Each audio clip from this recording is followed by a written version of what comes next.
ప్రభు దినంలో తండ్రి అయిన దేవుని ఆత్మతోనూ సత్యంతోనూ ఆరాధించడానికి చేరువచ్చినటువంటి సహోదరి సహోదరులకు పిల్లలకు మన ప్రభు అయిన యేసుక్రీస్తు వారి నామములో వందనాలు తెలియజేస్తా ఉన్నాను. గత కొద్ది వారాలుగా అపోస్తుల బోధ గురించి, దానిలో జ్ఞానేంద్రియాల సాధన అనే అంశం గురించి మనము గ్రంథంలోంచి ధ్యానం చేస్తూ ఉన్నాము. జ్ఞానేంద్రియాలు దేవుడు మన శరీరంలో అమర్చారు.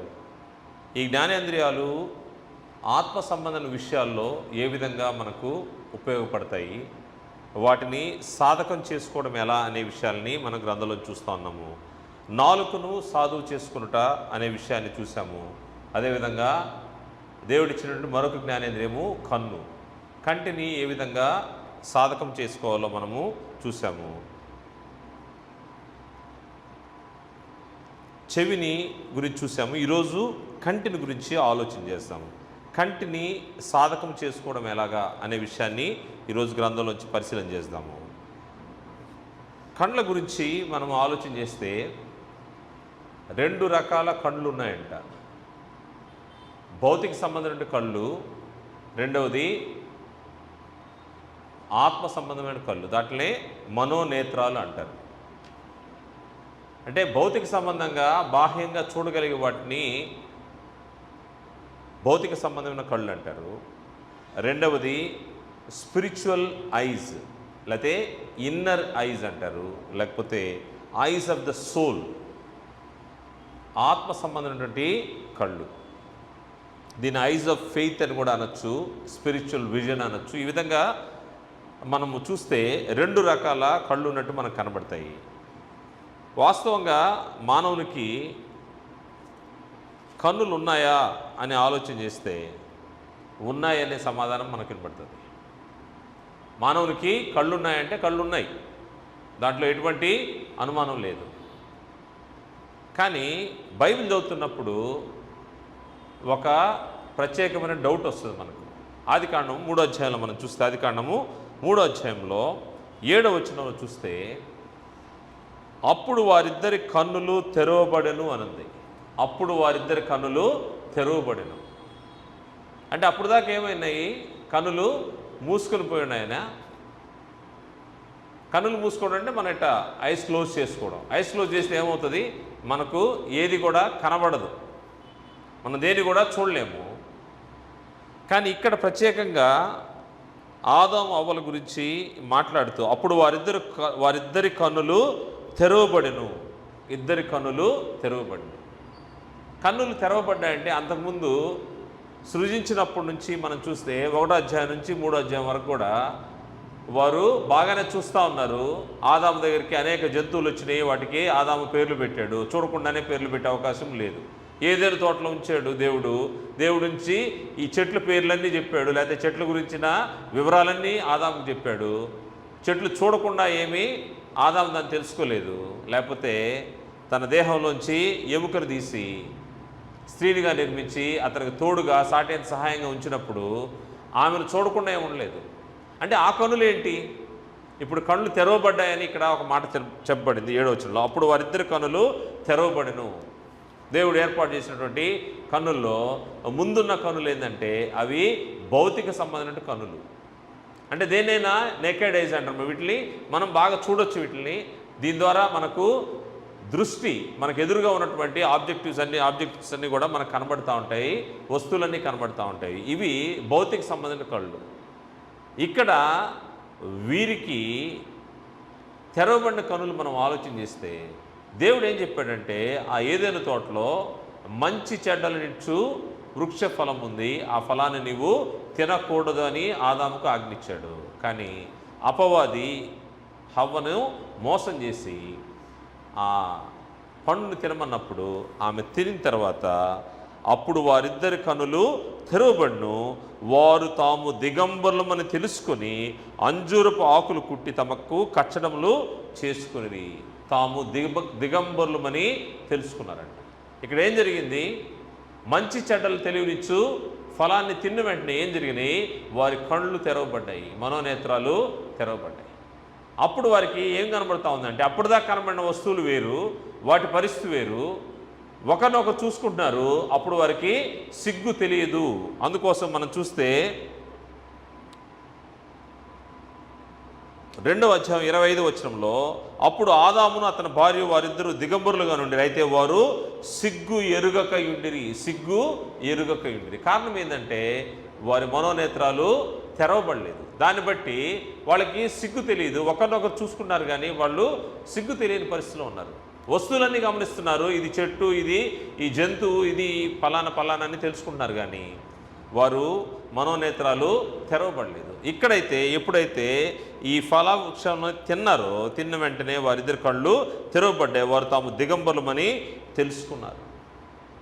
అందువల్ల ఇక్కడ 2 రకాల కళ్ళను గురించి మనము బైబిల్ తెలియజేస్తూ ఉంది. భౌతిక సంబంధమైన కళ్ళు దేనికోసం దేవుడు ఇచ్చాడంటే, నీ ఎదురుగా జరిగే విషయాలు నువ్వు గమనించాలి, వాటి ద్వారా నువ్వు తెలుసుకోవాలి, నేర్చుకోవాలి. నీవు ఆత్మ సంబంధంగా బ్రతకడానికి నువ్వు ఈ శరీరంలో జీవించడానికి ఈ కళ్ళు అవసరము. ఈ కంటి ద్వారా నీవు చూస్తూ ఉంటావు, కానీ దీని ద్వారా ఇంకా ప్రమాదం ఉంది. ఈ కన్ను ఏ విధంగా మేలుగా ఉందో ఈ శరీరంలో, అదేవిధంగా కీడును కూడా దేహానికి పరిచయం చేస్తూ ఉంటుంది. దేవుని యొక్క ఆలోచన అయితే కీడుని పరిచయం చేయడం కోసమైతే కాదు, కానీ దేవుడు ఏర్పాటు చేసింది పాపాన్ని జరిగించకుండా ఉండాలని దేవుని యొక్క కోరిక. కాకపోతే దేహంలో ఇవ్వబడినట్టు ఈ కన్నుని ఏ విధంగా వాడుతున్నామో దాన్ని బట్టే మనకు అవుతాం. పాపం చేస్తున్నామో లేదో తెలిసిపోతాం.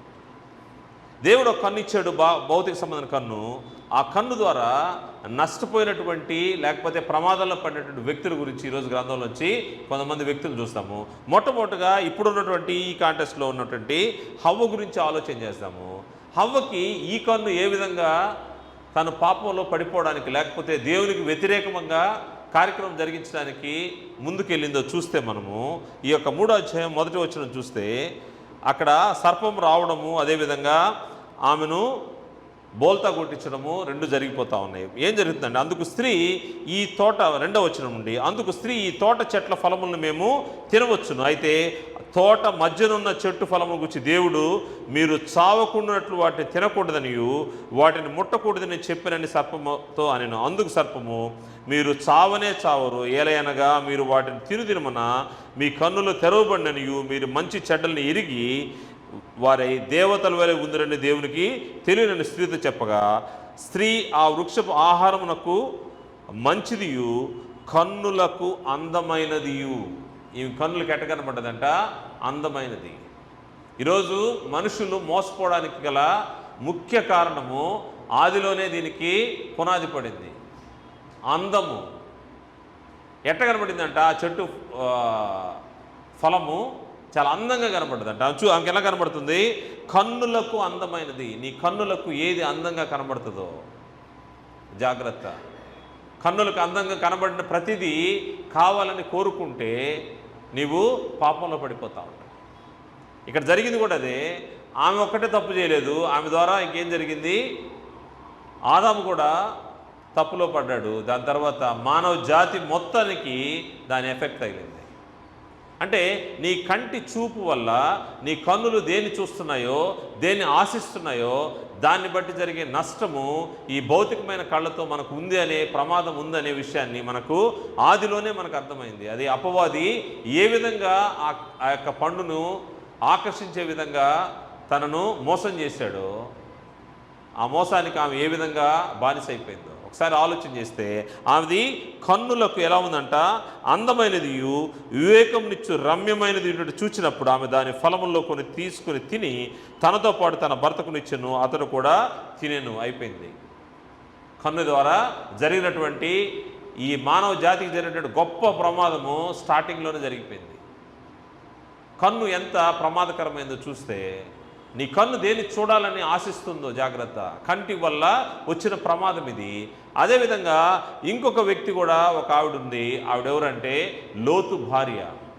లోతు భార్య గురించి మనకందరికీ తెలుసు. లోతు భార్య ఏమి చేసిందో మనకందరికీ తెలుసా? ఏం జరిగిందంటే, దేవుడు సొదొమ గొమొర్రాల్ని నాశనం చేయాలని ఆయన ఆలోచన చేసినప్పుడు దేవుడు తన దూతలు పంపించాడు. దూతలు పంపించినప్పుడు అబ్రహాము ప్రార్థనని బట్టి దేవుడు ఏం చేశాడంటే లోతు కుటుంబాన్ని ఆయన రక్షించాలని ఆలోచన చేశాడు. లోతు కుటుంబానికి సందేశం వెళ్ళింది. దేవదూతలు ఆ యొక్క లోతు కుటుంబాన్ని తీసుకొని ఆ సొదొమ గొమొర్రాల్ని దాటేసి వస్తూ ఉన్నారు. వచ్చి ఆ కుటుంబాన్ని ఆయన రక్షించే సమయంలో ఆ దూతలు చెప్తా ఉన్నారు, వెనక్కి చూడకుండా మీరు వెళ్ళాలి అన్నారు. ఒకసారి చూద్దాము. ఆదికాండంలోనే 19వ అధ్యాయం, ఆదికాండం 19వ అధ్యాయము 26వ వచనం చూస్తే, ఆదికాండము 19వ అధ్యాయము 26వ వచనంలో, లోతు సోయరుకు వచ్చినప్పుడు ఆ దేశమున సూర్యుడు ఉదయించును.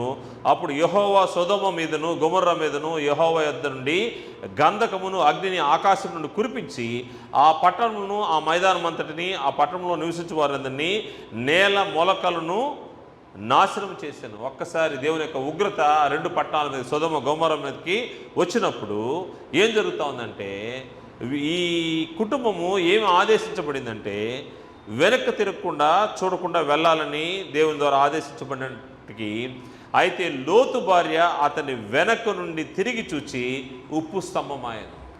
నీ కన్నులు దేన్ని చూడాలని ఆశిస్తున్నాయో.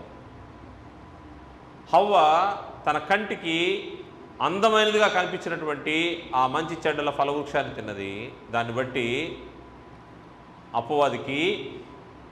అపవాది గురికి లోనైపోయింది. రెండవ వ్యక్తి ఇక్కడ మనం చూస్తే లోతు భార్య. ఆమె ఏం చూడాలనుకుందో, ఎంతో కాలం ఆ యొక్క సొదొమ గొమొర్రాలో జీవించినటువంటి ఈ యొక్క నివాసం చేసినటువంటి లోతు భార్య ఆ పట్టణాల నాశనాన్ని చూడకుండా పరిగెత్తమంటే వెనక చూడడానికి ఆ చూపెందుకో వెనక చూపు. అనేకసార్లు ఆత్మ సంబంధమైన జీవితాల్లో వెనక చూపు చూసే పరిస్థితి ఏర్పడే ప్రమాదం ఉంది. అందువల్ల నువ్వు చూడాల్సింది ముందుకి. నీ గురేంటో, నీ నిరీక్షణ ఏంటో దాని వైపుకి నువ్వు చూడాలి, కానీ వెనక్కి చూడకూడదనే ఈ యొక్క ఆలోచన మనం చూస్తే, వెనక్కి చూసినప్పుడు ఆ చూపు, నీ కన్ను నిన్ను వెనక్కి చూడమని కోరుకుంటే నువ్వు దాన్ని చూసి ఆలోచించేయద్దు. కారణం ఏంటంటే దాని ద్వారా నీకు నష్టం వస్తుంది. ఈ భౌతికమైన కళ్ళ ద్వారా నష్టపోయినటువంటి వ్యక్తుల గురించి ఆలోచన చేస్తున్నాము. ఇంకొక వ్యక్తి ఉన్నాడు, ఆయన రాజు. ఆయన అనేక దేశాలని జయించి దేవునికి అనుకూలమైనటువంటి వ్యక్తి, హృదయానుసారుడని పేరు తెచ్చుకున్న వ్యక్తి. దేవునికి హృదయానుసారుడు. దేవుడు ఆయన ఎంతో బాల్యం నుండే దేవుని యందు భయభక్తులు కలిగిన వ్యక్తి. కాకపోతే తన కంటితో చేసినటువంటి పాపాన్ని ఒకసారి చూస్తే 2వ సమూయేలు 11వ అధ్యాయము మొదటి చూస్తే, ఈయన రాజైన దావీదు ఏం చేస్తానంటే, వసంతకాలమున రాజులు యుద్ధమునకు బయలుదేరే సమయమున దావీదు యోవాబును అతనిని వారి ఇశ్రాయేల్ అందరినీ పంపగా వారు అమ్మోనీయులను సంహరించి రబ్బా పట్టణం ముట్టడి వేశారు. అయితే దావీదు యెరూషలేము నందు నిలిచెను. యుద్ధం జరుగుతున్నప్పుడు రాజు ఏం చేయాలి? యుద్ధంతో పాటు ఉండాల్సిన అవసరం ఉంది, సైన్యంతో పాటు ఉండాలి. అది ఎటువంటి కాలం అంట? వసంతకాలమున రాజులు యుద్ధమునకు బయలుదేరు సమయమున. రాజులు యుద్ధానికి బయలుదేరే పీరియడ్ అది. అంటే యుద్ధాలు జరిగించడానికి వసంతకాలము సరైంది. దాని గురించే వాళ్ళు ఆలోచన చేస్తూ ఉంటారు.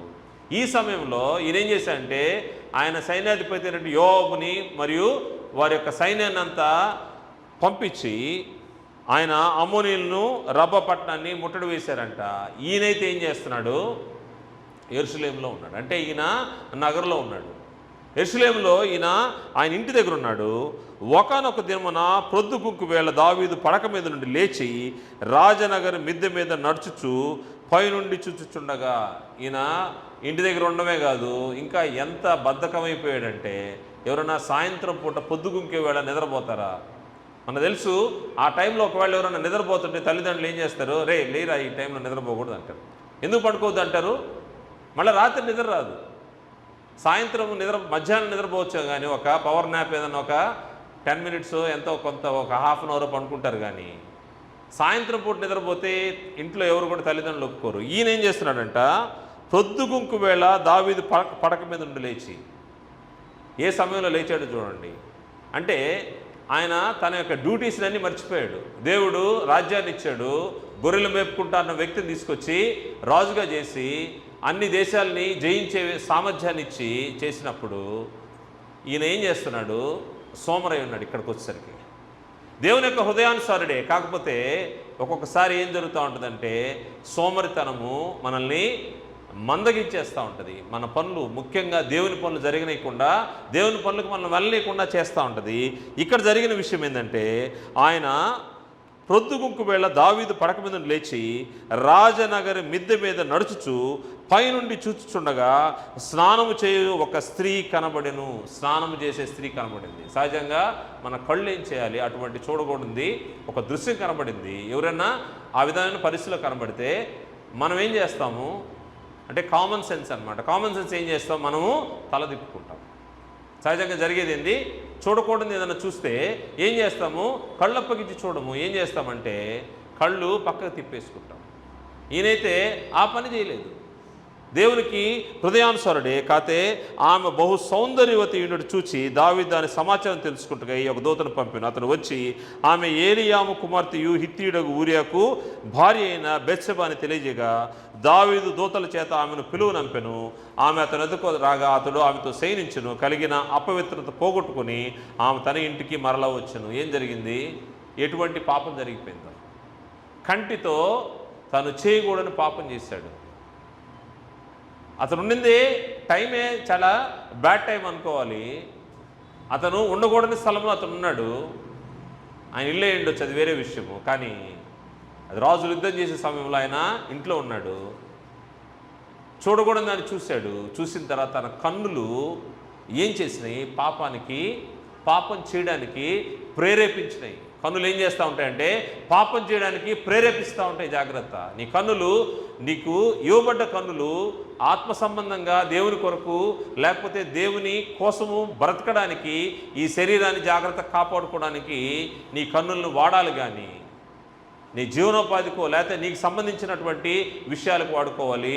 దేవుని మహింపరచడానికి కన్నులు వాడబడాలి. కానీ ఇక్కడ దావీదు జరిగించిన పనిలో చూస్తే ఈ కన్నులు పాపాన్ని ప్రేరేపించిన. జాగ్రత్త. నీ కంటితో ఏం చూస్తున్నావో ఆ చూసేదాన్ని బట్టి నీ హృదయంలో పాపం చేయాలనే కోరిక కలుగుతూ ఉంటుంది. అందువల్ల మనం ఏం చూస్తున్నామో దాన్ని పరీక్షగా ఆలోచన చేసుకోవాలి. చూడకూడని చూస్తున్నావా? చూడరానివి చూస్తున్నావా? ఏం చూస్తున్నావా? నీ కన్నులు ఏం చూస్తున్నాయి? అక్కడ అందమైన పళ్ళని చూసి, ఆ ఫలాన్ని చూసి ఆకర్షించబడే హవ్వ మోసపోయింది. ఇక్కడ కూడా ఆమె బహు సౌందర్యవతి ఉన్నట్టు చూచి, ఈయన చూడకూడని చూశాడు. మరలా దానికి పాపం చేయడానికి ఆయన హృదయం ప్రేరేపించబడి దాని తర్వాత చూసి కామ్గా ఉండలేదు ఇతను. దాని తర్వాత పాపాన్ని జరిగించాడు. అందువల్ల మన కన్నులు చూసిన వాటిని ఎలా ఉండాలంటే, ఇంతకుముందు గతంలో నేను చెప్పినట్టుగా చెవులకు ఫిల్టర్ ఎలా వేసుకుంటామో కంటికి కూడా నీకు ఫిల్టర్ ఉండాల్సిన అవసరం ఉంది. ఎలా ఫిల్టర్ ఉండాలంటే ఏది చెడ్డదో అటువంటి వాటికి నీ కళ్ళు మూతపడాలి. కంటికి, భౌతికమైన కళ్ళకి దేవుడు ఒక మెకానిజం ఇచ్చాడు. ఆ మెకానిజం ఏంటంటే కంటిలోకి ఏదైనా నలుసు పడుతున్నా, ఏదైనా గాలి వస్తున్నా, లేకపోతే ఏదన్నా అన్వాంటెడ్ థింగ్స్ పడుతుంటే వెంటనే ఏం చేస్తుంది? కన్ను రెప్పలై అది ప్రొటెక్ట్ చేస్తూ ఉంటుంది. కన్నుని ప్రొటెక్ట్ చేసేది ఏంటి? కన్ను రెప్పలు ఉంటాయి మనకు. దేవుడు ఏర్పాటు చేసినటువంటి ఈ కన్ను రెప్పలు మనల్ని ఏం చేస్తూ ఉంటాయి? మనల్ని ప్రొటెక్ట్ చేస్తూ ఉంటాయి. అదేవిధంగా చెడును చూసేటప్పుడు కూడా ఏ విధంగా నీకు ఫిల్టర్ ఉండాల్సిన అవసరం ఉంది. ఇది నేను చూడతగింది, నేను చూడకూడదు అంతే. మొబైల్లో మనం చూస్తే ఇప్పుడు స్క్రోల్ చేస్తూ ఉంటే ఎన్ని రకాల అన్వాంటెడ్ థింగ్స్ వస్తూ ఉంటాయో వాటిని నోరు తెచ్చుకొని చూడకూడదు. చూసామంటే చూసిన తర్వాత దాని తర్వాత పాపానికి అది ప్రేరణ అవుతుంది, పాపం చేయడానికి. దావీదుకు జరిగిన పరిస్థితి ప్రతి మానవుడికి జరిగే అవకాశం ఉంది కనుక జాగ్రత్తగా ఉండాలి. దాన్ని మనం ఏం చూస్తున్నాము, చూసిన దాన్ని బట్టి దాన్ని మన హృదయంలోకి తీసుకొని పాపం జరిగించేదానికి అవకాశం ఉంది. అందువల్ల జాగ్రత్తగా ఉండాలి. ఈ భౌతిక నేత్రాలు ఎంత మేలుకరంగా ఉన్నాయో దాన్ని వాడే విధానము, దానికి ఫిల్టర్ లేకపోతే ఏం జరుగుతూ ఉంటుందంటే పాపం జరిగే పరిస్థితి ఏర్పడుతూ ఉంటుంది. దావీదు జరిగించిన పరిస్థితి. ఇంకొక వ్యక్తి ప్రభు కాలంలో ప్రభుతో కలిసి ఆయన ప్రభు యొక్క శిష్యుడిగా ఈ భూమి మీద ఉన్నాడు. ఒకసారి శిష్యులందరూ సముద్రంలో ప్రయాణం చేస్తున్నప్పుడు సడన్గా తుఫాన్ వచ్చింది. నీళ్ళ మీద ఒక ఆకారం కనబడుతూ ఉంది, వెలుగుతో ఒక ఆకారం కనబడుతుంది. వీళ్ళు భూతమని భయపడ్డారు, శిష్యులందరూ భయపడ్డారు. భయపడినప్పుడు ప్రభువు మీరు భయపడద్దు నేనే అని చెప్పి ఆయన వాళ్ళని ఎప్పుడైతే ధైర్యపరిచాడో దాని తర్వాత తుఫాన్ ఆగిపోయింది. ఆయన ఉన్నప్పుడు అత్యుత్సాహం కలిగిన వ్యక్తి పేతురు ఉన్నాడు. వాళ్ళలో పేతురు ఏం చేస్తున్నాడంటే, ప్రభువా నేను ఈ నీళ్ళపై నడవచ్చా అన్నాడు. ఓకే, నడిచి రమ్మన్నాడు. నడిచి వచ్చినంత వరకు బాగానే ఉన్నాడు. ఎప్పుడైతే అతని చూపు, అతని కళ్ళు ప్రభువు మీద ఉన్నంత వరకు ఆయన క్షేమంగానే నడిచాడు. ప్రభు దగ్గర ఉన్నంత వరకు ప్రభువుని చూస్తూ ఉన్నాడు. ఆయన నీళ్లపైన జాగ్రత్తగా నడుస్తూ ఉన్నాడు. ఎప్పుడైతే గాలిని చూసి భయపడ్డాడో వెంటనే మునిగిపోవడం జరుగుతూ ఉంది. గాలిని చూసి భయపడితే నువ్వు దేన్ని చూస్తున్నావు? నువ్వు ప్రభువుని చూస్తూ ఉంటే నువ్వు పడిపోయేదానికి అవకాశమే లేదు. ఎట్టి పరిస్థితుల్లో ప్రభువుని చూస్తా, ప్రభు వైపే నీ యొక్క దృష్టి ఉంచి నీ కన్నులు ప్రభువునే చూస్తుంటే నువ్వెన్నటికీ కదల్చబడ్డవు, భయపడవు, లేకపోతే పడిపోవు. కానీ నీ కను దృష్టి ప్రభువు నుంచి పక్కకు మరలిందంటే పేతురు వలె పడిపోయేదానికి అవకాశం ఉంది. ఒకసారి చూద్దాము. మత్తయి సువార్త 14వ అధ్యాయంలో ఈ యొక్క సంఘటన మనకు కనబడుతుంది. మత్తయి సువార్త 14వ అధ్యాయంలో 14వ అధ్యాయము 28వ వచనం నుండి మనం పరిశీలన చేస్తే, పేతురు, ప్రభువా నీవే అయితే నీళ్ల మీద నడిచి నీ యొద్దకు వచ్చుటకు నాకు సెలవిమ్మని ఆయనతో అనెను. ఆయన రమ్మనగానే పేతురు దోణి దిగి యేసునొద్దకు వెలుటకు నీళ్ల మీద నడిచెను, కానీ గాలిని చూచి భయపడి మునిగిపోసాగాడు. దేన్ని చూశాడంట? గాలిని చూశాడు. ప్రభువుని చూసినప్పుడు ధైర్యంగానే నడుస్తున్నాడు, గాలిని చూడంగానే మునిగిపోతా ఉన్నాడు. అప్పుడు ప్రభువా నన్ను రక్షించమని కేకలు వేసిన వెంటనే యేసు చేయి చాపి అతను పట్టుకొని, అల్ప విశ్వాసి, ప్రభువుని చూడకుండా లోకాన్ని చూస్తే నేను ఏమని ప్రభు సంబోధిస్తా అంటే, అల్ప విశ్వాసి, ఎందుకు సందేహపడితే అంత అని చెప్పాను. ఎందుకంటే ప్రభువు మాటని అతడు సందేహపడ్డాడు. ప్రభువు మాట ప్రభువుని చూసేటప్పుడు, ప్రభువుని చూస్తూ నడిచినప్పుడు అతను మునిగిపోలేదు. కానీ ఎప్పుడైతే గాలిని చూశాడో ప్రభువు నుంచి దృష్టి పక్కకు మరలిన వెంటనే అతడు మునిగిపోతా ఉన్నాడంట. అందుకోసం అల్ప విశ్వాసి, ఎందుకు సందేహపడితమని అతనితో చెప్పాడు. అందువల్ల ఈ భౌతికమైనటువంటి నేత్రాలు మానవులకి ఎందుకు ఇవ్వబడ్డాయని ఆలోచన చేస్తే మనము ఈ యొక్క భౌతికమైన నేత్రాలతో మనం ఏం చేయాలంటే మన రోజువారీ మన జీవనోపాధులు చేసుకుంటూ ఏది మంచి ఏది చెడో వివేకాన్ని గ్రహించడానికి, దేన్ని చూడాలో దేన్ని చూడకూడదో వాటిని జాగ్రత్తగా పరిశీలించండి. ఇప్పుడు చూసినటువంటి వ్యక్తులు హవ్వ అవ్వచ్చు, తర్వాత లోతు భార్య అవ్వచ్చు, దావీదు అవ్వచ్చు, పేతురు అవ్వచ్చు, వీళ్ళందరూ కూడా తమ కనుదృష్టి పక్కకు మరల్చారన్నమాట. ఎప్పుడైతే పక్కకు మరల్చారో వారు పాపంలో పడిపోయారు, అపవాది చెరలో చిక్కుకున్నారు. నీవు నేను కూడా ప్రభు వైపు కాకుండా మన దృష్టి మరల్చామంటే ఏం జరుగుతూ ఉంటుందంటే పాపం వైపుకి వెళ్ళిపోతాడు. ఈరోజు భూమి మీద సువార్త విరివిగా ప్రకటించబడుతుంది. కానీ ఈ యుగ సంబంధమైన దేవత ఏం చేస్తుందంటే మనుషుల యొక్క కళ్ళకు, మనోనేత్రాలకు గుడ్డితనం కలుగజేస్తాం. ఒకసారి చూద్దాము. అపోస్తలుడు పౌలు గారు కొరింథీయులకు రాసినటువంటి 2వ పత్రిక 4వ అధ్యాయము 4వ వచనం చూస్తే యుగ సంబంధమైన దేవత ఏం చేస్తుందో చూస్తే,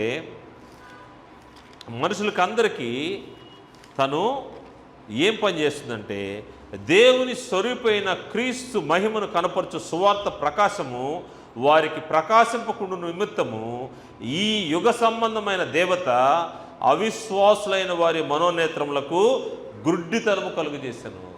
అవిశ్వాసులు, దేవుని నమ్మని వారు. నువ్వు ప్రభువుని చూస్తూ ఉన్నావు, సడన్గా గాలి వచ్చింది, గాలిని చూసావు. అయితే ప్రభు దేవుని యొక్క ఆజ్ఞని మీరేవు, మీరి తినద్దన్న పండు తిన్నావు, అది నీకు అందంగా కనబడ్డది. దేవుని యొక్క ఆజ్ఞ వెనక్కి తిరిగి చూడొద్దన్నావు, చూడొద్దన్న ఆజ్ఞని మీరి వెనక్కి చూసావు, ఉప్పు స్తంభం అయిపోయావు. రాజులు యుద్ధం చేసే కాలంలో యుద్ధంలో ఉండాల్సిన వ్యక్తి ఇంటిలో విశ్రాంతి తీసుకుంటూ చూడకూడని దృశ్యాన్ని చూసి దాని ద్వారా పాపాన్ని కొని తెచ్చుకున్నటువంటి దావీదు. ఈ విధంగా యుగ సంబంధమైన దేవత ఏం చేస్తుందంట, అవిశ్వాసులైన వారి యొక్క మనోనేత్రాలకు గుడ్డితనం కలుగజేస్తుంది.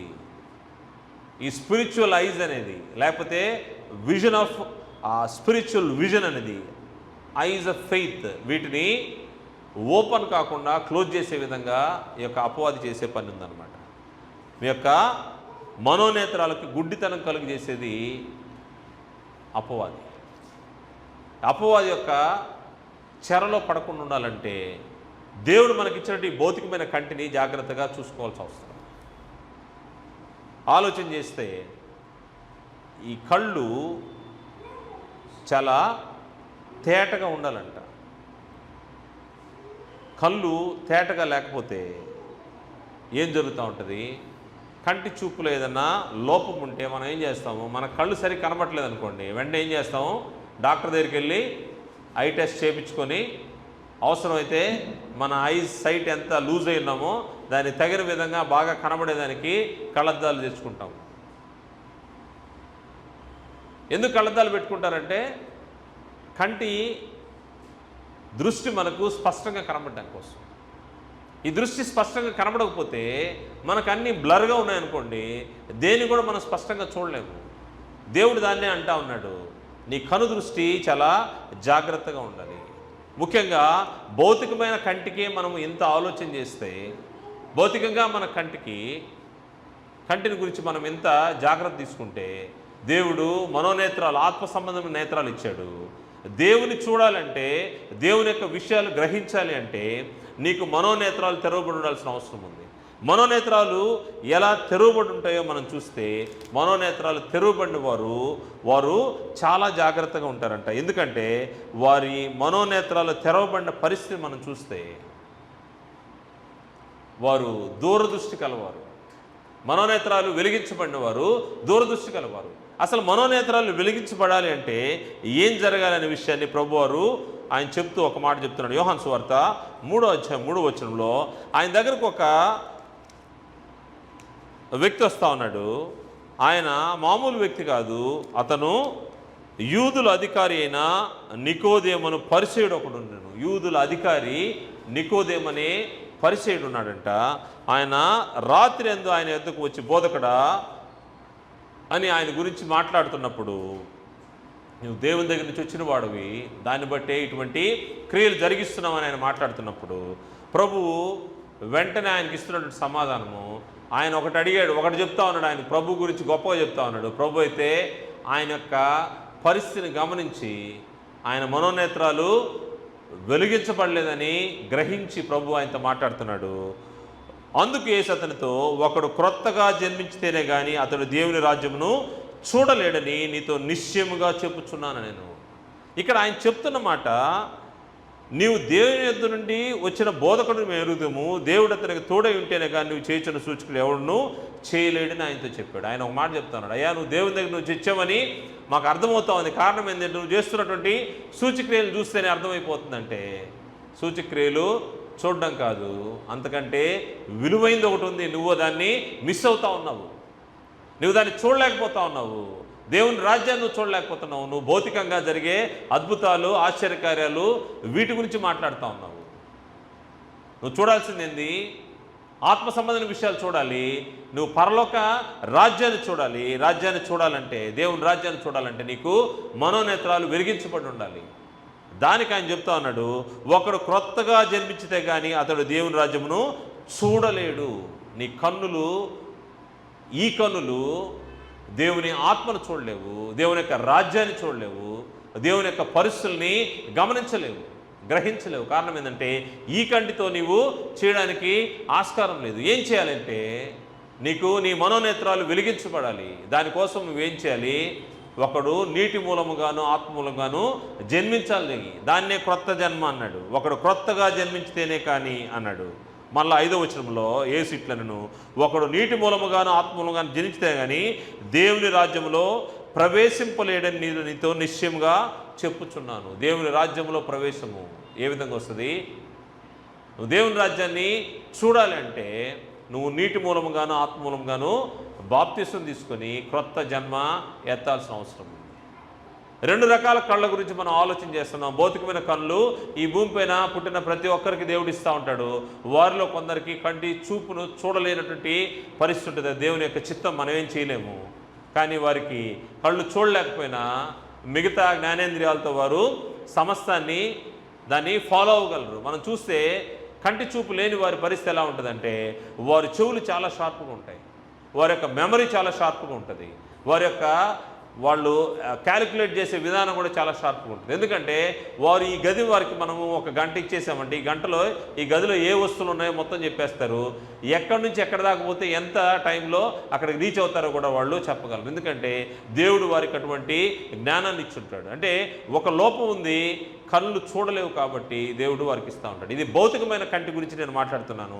కానీ ఆత్మ సంబంధమైన కళ్ళు నీకు తెరవబడాలి అంటే నీవు క్రొత్తగా జన్మించి ఉండాలి. దాన్ని నికోదేముతో ప్రభు చెప్తా ఉన్నాడు.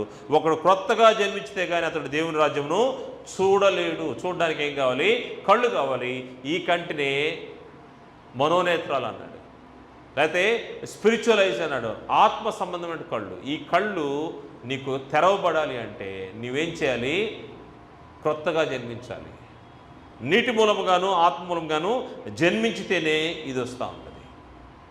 మనం చూస్తే దేవుని పక్షంగా బ్రతికినటువంటి అనేక మంది భక్తులు పాత నిబంధన కాలంలో వారు విశ్వాసం ద్వారా వారు దేవునికి ఇష్టలుగా ఈ భూమిపై జీవించిన విషయం మనకు తెలుసు. హెబ్రీ పత్రిక 11వ అధ్యాయంలో మనం చూస్తే వారి యొక్క విశ్వాస జీవితం బట్టి దేవుని అనుసరించారు, దేవుని మార్గాల్లో నడిచారు. ఈ మనోనేత్రాలు వెలిగించబడినటువంటి స్థితిలో విశ్వాసం ద్వారా వారు మనోనేత్రాలు వెలిగించబడ్డాయి. అటువంటి వారిలో మోషేను చూస్తే మోషే ఎంత దూరదృష్టి కలవాడో మనం ఆలోచన చేయొచ్చు. ఒకసారి హెబ్రీ పత్రిక 11వ అధ్యాయము 24వ వచనాన్ని చూస్తే అతడు ప్రతిఫలముగా పొందబోవు బహుమానం గురించి బహుమానం మీద దృష్టి ఉంచాడంట. హెబ్రీ పత్రిక 11వ అధ్యాయము 24వ వచనం నుండి మనం పరిశీలన చేస్తే మోషే పెద్దవాడైనప్పుడు విశ్వాసం బట్టి ఐగుప్తు ధనము కంటే క్రీస్తు విషయమైన నింద గొప్ప భాగ్యం ఎంచుకొని అల్పకాలము పాప భోగము అనుభవించుట కంటే దేవుని ప్రజలతో శ్రమ అనుభవించిన మేలని యోచించి ఫరో కుమార్తె యొక్క కుమారుడని అనిపించుకుంటూ ఒప్పుకోలేదు. ఏలైనగా అతడు ప్రతిఫలముగా కలుగుబో బహుమానమందు దృష్టి ఉంచెను. ప్రతిఫలముగా కలుగుబో బహుమానమందు ఏముంచాడంట? దృష్టి ఉంచెను. ఏ కళ్ళతో చూస్తుంటాడు దీన్ని? విశ్వాసం ద్వారా ఆత్మ సంబంధమైన మనోనేత్రాలు తెరవబడినటువంటి వ్యక్తులకు మాత్రమే కనబడే ఈ దూరదృష్టి ప్రతిఫలముగా కలుగుబోయే బహుమానం. ఒకవేళ మన దృష్టి ఎంతవరకు ఉంటుందంటే నెల అయ్యేసరికి జీతం వస్తుంది, అది ఉంటుంది. అంత దూరం మనం ఆలోచించగలం. మన యొక్క ఆలోచన ఎంత ఉంటుంది? నెల తిరిగేసరికి జీతం వస్తుంది, అది మాత్రం కన్ఫర్మ్. కానీ దేవుని రాజ్యాన్ని చూడగలిగే ఆ దూరదృష్టి మోషేకి ఎలా వచ్చిందంటే విశ్వాసం ద్వారా మనోనేత్రాలు వెలిగించబడి. ఇటువంటి వ్యక్తులే అబ్రహాం, ఇస్సాకు, యాకోబులు. వీరందరూ కూడా ఎలా ఉన్నారంటే హెబ్రీ పత్రిక 8వ వచనం చూస్తే 13వ వచనంలో వీరందరూ ఆ వాగ్దాన ఫలము అనుభవించకపోయినను దూరం నుండి చూచి వందనములు చేసి చూడకుండా లేరు. పరలోక పట్టణం ఎట్టుంటుందో దాన్ని చూస్తున్నారంట. చూడగలిగే ఆ మనోనేత్రాలు ఎలా వెలిగించబడ్డాయి వీళ్ళకంటే విశ్వాసం ద్వారా వెలిగించబడ్డాయి. పాత నిబంధన భక్తులకందరికీ. పాత నిబంధన భక్తులందరూ ఎలా చూశారంట? విశ్వాసం ద్వారా. వీరందరూ ఆ వాగ్దాన ఫలం అనుభవింపకపోయినను దూరం నుండి చూచి వందనములు చేసి తాము భూమి మీద పరదేశమును యాతకులు ఉన్నాను ఒప్పుకొని విశ్వాసము గలవారే మృతి పొందిరి. విశ్వాసం గలవారే మృతి పొందిరి. ఈరోజు మనకైతే నీటి మూలంగాను ఆత్మ మూలంగాను జన్మించాల్సిన అవసరం ఉంది. కొత్తగా జన్మించితేనే మనం పరలోక రాజ్యాన్ని చూడగలము. ఆ యొక్క వాతావరణాన్ని గమనించడానికి అవకాశం ఉంది. దాన్ని నికోదేముతో ప్రభు చెప్పాడు. ఈరోజు మనం ఏం చేయాలంటే ఆత్మ సంబంధంగా ప్రతిఫలముగా కలుగు బహుమానాన్ని మోషే ఏ విధంగా దృష్టించాడో నీవు చూడాలి అంటే నీ ఆత్మ సంబంధమైనటువంటి నేత్రాలు మనోనేత్రాలు వెలిగించబడాల్సిన అవసరం ఉంది. దానికోసం నీవు జాగ్రత్త పడాలి. సువార్త విన్నావు, రక్షించబడ్డావు, మనోనేత్రాలు వెలిగించబడ్డాయి, దేవుని ఇంటిలోకి చేరావు. ఇప్పటి నుంచి నీ యొక్క చూపు ఏ విధంగా ఉండాలి? లోకంలో ఉన్నప్పుడు, దేవునికి దూరంగా ఉన్నప్పుడు నువ్వు దేవుని చూడలేని పరిస్థితిలో ఉన్నావు. కేవలం భౌతిక సంబంధమైన కళ్ళతో లోకాన్ని మాత్రం చూస్తున్నావు. లోకం నీకు రంగులుగా కనబడతా ఉంది. ఆ లోకంలోకి పాపము వైపుకి నువ్వు నడిపించబడ్డావు. అది గతం నీ పరిస్థితి. ఇప్పుడైతే రక్షించబడ్డావు, కొత్త జన్మెత్తావు. ఇప్పుడు నీవు ఆత్మ సంబంధమైన నేత్రాలతో ఏ విధంగా చూడాల్సిన అవసరం ఉంది.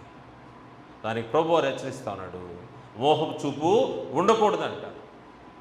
నీ చూపు మోహచూపు ఉండకూడదు. మోహచూపు ఉండకూడదు అంటే అక్కడ చెప్తా ఉన్నాడు మత్తయి సువార్త 5వ అధ్యాయంలో ప్రభు వారు కొండ మీద ప్రసంగంలో మాట్లాడుతున్న మాట మనం చూస్తే, మోహపు చూపుతో చూడకూడదంట.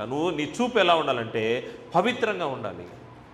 మత్తయి సువార్త 5వ అధ్యాయాన్ని మనం చూస్తే 5వ అధ్యాయము 27వ వచనం నుండి మనం పరిశీలన చేస్తే, వ్యభిచారం చేయవద్దని మాట మీరు విన్నారు కదా, ధర్మశాస్త్రంలో వ్యభిచారం చేయొద్దని ఉంది, విన్నారు కదా.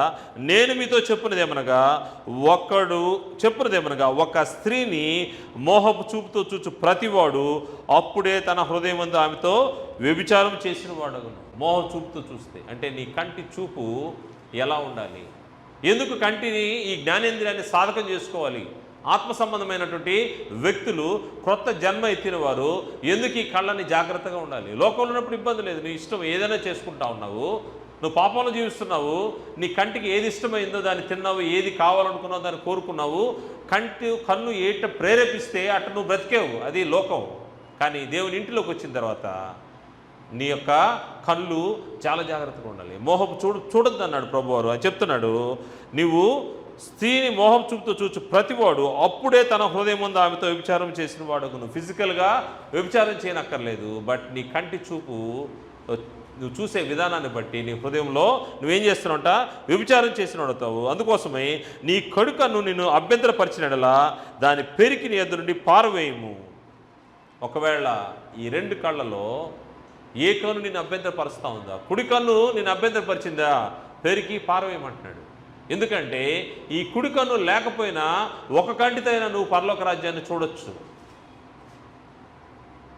ఒక కంటితో అయినా పరలోక రాజ్యాన్ని చూడొచ్చు. అందుకోసం నీ కుడి కన్ను నిన్ను అభ్యంతరపరిచినలా దాన్ని పెరికి నీ ఎదురు నుండి పారవేయము. నీ దేహమంతయు నరకంలో పడవేయబెట్టుకుంటే నీ అవయవంలో ఒకటి నశించడం నీకు ప్రయోజనకరం కదా. ఏం జరుగుతూ ఉంది? నీ దేహంలో జ్ఞానేంద్రియాలు ఉన్నాయి, దేహంలో దేవుడిచ్చినట్టు జ్ఞానేంద్రియాలు ఉన్నాయి. ఆ జ్ఞానేంద్రియాలు నేను ఏదైనా అభ్యంతరపరిస్తే దాన్ని తీసిపడి పర్లేదు. ఒకవేళ అది లేకుండా నువ్వు ఉంటే అదే నీకు అభ్యంతరం అయితే దాన్ని తీసేసి, నీ కంటి చూపులో నువ్వు దాన్ని సాధకం చేసుకోలేకపోతా ఉంటే దాన్ని తీసిపడేయడంలో ఏం జరుగుతుందంటే ఈ దేహమంతా నరకంలో పోకుండా నువ్వు కాపాడుకుంటావు. జాగ్రత్త.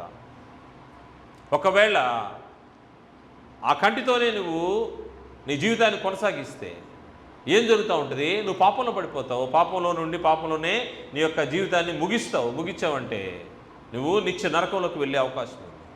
అందుకోసమే చెప్తున్నాడు, నీవు నీ దేహం అంతయు నరకంలో పడవేయబడకుండా నీ అవయవంలో ఒకటి నశించడం నీకు ప్రయోజనకరం కదా. ఒకవేళ ఈ కన్ను తీసేసి పడేస్తే రెండో కళ్ళు ఉంటుంది. ఒకవేళ రెండు కళ్ళు లేకపోయినా కానీ ఈ భూమి మీద జీవించగలిగే మనుషులు ఉన్నారు, మనకు తెలుసు. కానీ నీ కన్ను, నీ దేహంలో ఏ అవయవం నిన్ను అభ్యంతరపరిచినా దాని ద్వారా నీకు పాపం అంటుకునే పరిస్థితి ఉంటుంది. అందుకోసం నువ్వు ఏం చెప్తున్నానంటే ప్రభు వాటిని తీసివే అంటాడు. అందుకోసము మోహపు చూపు అనేది చాలా డేంజర్. ఎంత భయంకరమైనదంటే పేతురు గారు చెప్తా ఉన్నారు, మోహపు చూపు లేతే ఈ కళ్ళు చేసేదాన్ని పాపము మానలేని కళ్ళు అంట. ఈ కళ్ళు ఎటువంటి పాపము మానలేని కళ్ళు. పేతురు రాసినట్టు 2వ పత్రిక 2వ అధ్యాయము 14వ వచనం చూస్తే, వ్యభిచారిణిని చూచి ఆశించుచు పాపము మానలేని కన్నులు గలవారు. పాపము మానలేని కన్నులు అంట. ఏమవుతూ ఉంటుంది? కంటిని నువ్వు ఏ విధంగా సాధకం చేసుకుంటే ఆ విధంగా కన్ను పనిచేస్తూ ఉంటుంది. పాపం మానలేని కన్నులు అనుకోండి, ఏం జరుగుతూ ఉంటుంది? పాపం జరుగుతూ ఉంటే చూసి ఆనందపడుతూ ఉంటుంది, చెడు జరుగుతూ ఉంటే ఆనందపడుతూ ఉంటుంది. పాపము మానలేని కన్నులు, మానడానికి ఇష్టపడు. ఈ కన్ను చూస్తూనే ఉంటుంది, పాపం చేస్తూనే ఉంటుంది. పాపము మానలేని కన్నులు గలవారంట. అందువల్ల ఈ కంటిని నువ్వు సాధకం చేసుకోవాలి. దేన్ని చూడొచ్చు, దేన్ని చూడకూడదు. నువ్వు ఆత్మ సంబంధమైన వ్యక్తిగా, మనోనేత్రాలు వెలిగించబడిన వ్యక్తిగా నీవు పాపానికి దూరంగా బ్రతకాల్సిన అవసరం. దానికోసము నీ కంటిని ఏ విధంగా చూస్తున్నావు? నీ మనోనేత్రాలు వెలిగించబడితే ఈ కంటి ద్వారా, భౌతికమైన కంటి ద్వారా దేన్ని చూడొచ్చో దేన్ని చూడకూడదో స్పష్టంగా తెలుస్తూ ఉంటుంది. దాన్ని బట్టి నీవు జాగ్రత్త పడేదానికి అవకాశం ఉంటుంది. ఎంత పవిత్రంగా ఉండాలి నీ కళ్ళు అంటే పౌలు గారు తిమోతిని హెచ్చరిస్తూ చెప్తున్న మాట, తిమోతికి రాసినటువంటి 1వ పత్రిక 5వ అధ్యాయం 1-2 వచనాలు చూస్తే తిమోతిని పౌలు హెచ్చరిక చేస్తా ఉన్నాడు. నీ కళ్ళు ఏ విధంగా ఉండాలి, నువ్వు ఏ విధంగా నీవు ఇతరుల పట్ల జాగ్రత్తగా ఉండాలి. వృద్ధుని గద్దెంపక తండ్రిగా భావించి అతను హెచ్చరించుము. అన్నదమ్ములని యవ్వనులను, తల్లులని వృద్ధ స్త్రీలను, అక్క చెల్లెండ్రని పూర్ణ పవిత్రతతో యవ్వన స్త్రీలను హెచ్చరించుము. పవిత్రత, పూర్ణ పవిత్రత అన్నాడు. అక్క చెల్లెండ్రని పూర్ణ పవిత్రత. ఈ పవిత్రత నీ కంటి చూపులో కనబడాల్సిన అవసరం. నువ్వు ఏ విధంగా చూస్తావు? నీ కంటిని సాధకం చేసుకోవాలి. పాపంలో ఉన్నప్పుడు వేరు, పాపంలో ఉంటే ప్రతిదీ నీకు అనుకున్నటువంటి విధంగా కనబడుతుంది. కానీ ఇప్పుడు నీకు అట్లా కనబడడానికి లేదు. నువ్వు చాలా జాగ్రత్తగా ఉండాలి. ఎంత జాగ్రత్తగా ఉండాలంటే పూర్ణ పవిత్రతతో యవ్వన స్త్రీలను హెచ్చరించు. అంత కంటిని సాధకం చేసుకోవాల్సిన అవసరం. ఆత్మ సంబంధంగా ఎప్పుడైతే సాధకం చేసుకుంటావో మోహపు చూపు చూడకుండా ఉండేదానికి అవకాశం ఉంది. కారణం ఏంటంటే ఈ దేహానికి దీపము కన్ను అని తెలియజేయబడింది. ఈ దేహానికి దీపం కన్ను. లైట్ హౌస్ ఎందుకు పెడతారు? శ్రీశూర్లో సౌందర్య దగ్గర లైట్ హౌస్ ఉంటుంది. లైట్ హౌస్ ఎందుకు పెడతారు? ఓడలకన్నిటికీ మార్గాన్ని చూపేదానికి లైట్ హౌస్ ఉంటుంది అక్కడ. అంతేగాని ఆ వెలుగులో ఏదో వస్తారని కాదు. కానీ లైట్ హౌస్ అనేది అక్కడ మార్గాన్ని చూపిస్తుంది ఓడలకి. దూర ప్రాంతం నుంచి, సుదూరం నుంచి ఆ యొక్క లైట్ హౌస్ యొక్క ఫ్రీక్వెన్సీని బట్టి వారు ఎక్కడ తిరుగుతున్నారనేది వాళ్ళకి అర్థమవుతూ ఉంటుంది. అదేవిధంగా కన్ను నీకు దీపం లాంటిది. ఎటువంటి దీపం అంటే నీ మార్గాలన్నీ కూడా సరళం చేస్తుందంట. ప్రభువారి ఈ కొండ మీద ప్రసంగంలోనే మాట్లాడుతున్న మాట చూస్తే మత్తయి సువార్త 6వ అధ్యాయంలో మనం ఒకసారి చూస్తే 6వ అధ్యాయము 22వ వచనం మనం పరిశీలన చేస్తే మత్తయి సువార్త 6వ అధ్యాయము 22వ వచనం మనం చూస్తే, దేహమునకు దీపము కన్నే గనుక నీ కన్ను తేటగా ఉండిన ఎడల నీ దేహమంతయు వెలుగుమయమై ఉండును. నీ కన్ను ఎలా ఉంచుకోవాలంట? తేటగా ఉంచుకోవాలి. ఒకవేళ నీ కన్ను దృష్టి ఏమైనా తగ్గితే ఏం చేయాలి? వెంటనే డాక్టర్ దగ్గరికి వెళ్ళి సంప్రదించి కళ్ళద్దాలు పెట్టుకోవాలి. ఆత్మ సంబంధమైన కళ్ళకి పొరలు గమ్ముతున్నాయి అనుకోండి, మనోనేత్రాలు వెలిగించబడ్డాయి, కాకపోతే అవి చిన్నగా రాను డిమ్ అయిపోతూ ఉన్నాయి. బాప్తిసం తీసుకున్న రోజు బాగా తేట కనబడుతుంటాయి. ఎంత బాప్తిసం తీసుకున్నప్పుడు బాగా తేటగా ఉంటాయి, బాగా పవర్ఫుల్గా. ఎలా ఉంటాయంటే నా తీర్మానం, నా మటుకైతే బ్రతుకుట క్రీస్తే, చావైతే లాభం అన్నట్టుగా తేటగా ఉంటాయి. రాను ఏమవుతాయి? మసకబారుతుంట. ఆదివారం చర్చికి వెళ్దాంలే, పనులు ఉన్నాయి కదా వెళ్దాంలే, ఇంకోటి ఉంది కదా వెళ్దాంలే, ఇంకోటి ఉంది కదా, ఇట్టగా ఏదైనా దాని తర్వాత రాజీ పడే అవకాశం ఉంది. కళ్ళకి మసకొచ్చింది అనుకోండి, ఏమవుతుంది? లోకంతో అపవాదితో రాజీ పడే పరిస్థితి ఉంటుంది. అందుకోసము తేటగా ఉంచుకోవాలంట. దేహమునకు దీపము కన్నే గనుక నీ కన్ను తేటగా ఉండిన ఎడల నీ దేహమంతయు వెలుగుమయమైండును. వెలుగు అవుతుందంట.